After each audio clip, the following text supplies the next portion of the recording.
As far as passions go, mine is simple. My family and friends are what I'm most passionate about. They have had the biggest influence and have always been the largest part of my life. Whether it's celebrating holidays, taking vacations, or just having playdates, I have always spent a lot of time with my family. My mom is my best friend. We do everything together, whether it be shopping, eating sushi, or gossiping about my little sister. Aside from always being a shoulder to cry on, my mom has been one of the biggest inspirations in my life, teaching me to listen to my heart and always follow my dreams. My dad is the world's best advice giver. Whether it's about friends, boys, or teachers, he always knows what to say. He's also the world's best boss, giving me the easiest job ever working at his shop in high school. My dad was one of the most caring and compassionate people I know, and he has taught me exactly how I want to be as a parent and teacher. My younger siblings are three of the funniest people I've ever met. We fight, we wrestle, which now that the boys are getting bigger than I am is kind of a struggle, and most importantly, we always have each other's backs. When the four of us are together, it is never a dull moment. Jessica is my mini-me. She is annoying, irritating, and hilarious. She's your typical little sister, always bugging the crap out of me and always stealing my clothes. But she's also one of my very best friends. She will do anything that I ask of her, whether it be giving me money, driving me somewhere, or buying me lunch. I would never tell her this, but I don't know what I would do without her. Ryan is my older, younger brother. Since we are only a year apart, we grew up together not only as brother and sister, but as the best of friends. It was always special having a sibling so close in age. We had the same friends and enjoyed doing the same things. Although we're both in college now and physically aren't as close, he is still one of my closest friends. Jakey Poopy is my baby brother. Although he's in middle school, he will always be a baby to me. He's the cutest and sweetest boy I know and can literally get me to do anything for him. It seems like I'm always driving him places, buying him food, and taking him to see movies. He'll always be my little baby though, so I don't even mind. This is my mom's side of our extended family. We literally did everything together growing up. We celebrate every holiday together, took and continue to take annual vacations to Sanibel Island, Florida, and spend our winter and summer breaks at our lake house in Door County. Because of this, my cousins have become and will remain some of my best friends. This was all possible because of my grandparents, who are two of the most generous and hardworking people I've ever met. They are the ones that take us on the vacations, they pay for the lake house, and because of this, they have given me some of the best memories in my entire life, which I will hold on to forever. This is Nana. Although it may seem weird, Nana is one of my best friends. I have her on speed dial and call her to tell her all of my important or unimportant news.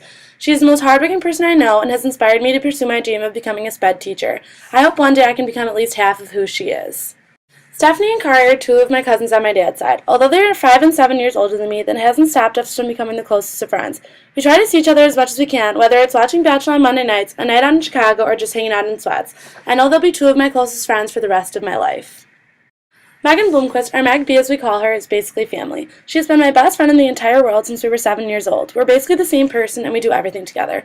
Going to different colleges has been weird, especially since we've gone to the same school since we met, but we stay close with fun and crazy visits to each other's schools and basically living together over breaks. These are most of my other close friends from home, or the Dirty Boys as they call themselves. I've been friends with these guys since the 6th grade, and they continue to be some of my closest friends today despite the distances between colleges.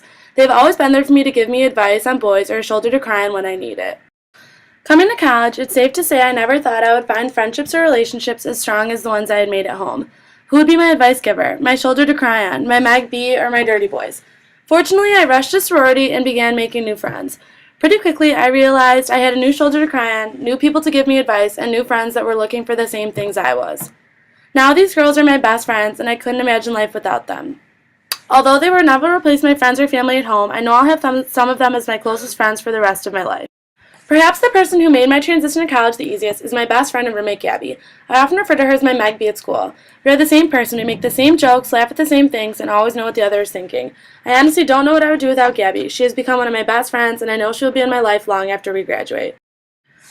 Although all of these people have had an influence on my life, the family member that has had the biggest influence on my life is my little cousin Molly. Molly is the most beautiful, sweet little 5-year-old I have ever met. She also has Down syndrome. Before Molly was born, I sort of knew that I wanted to be a special education teacher.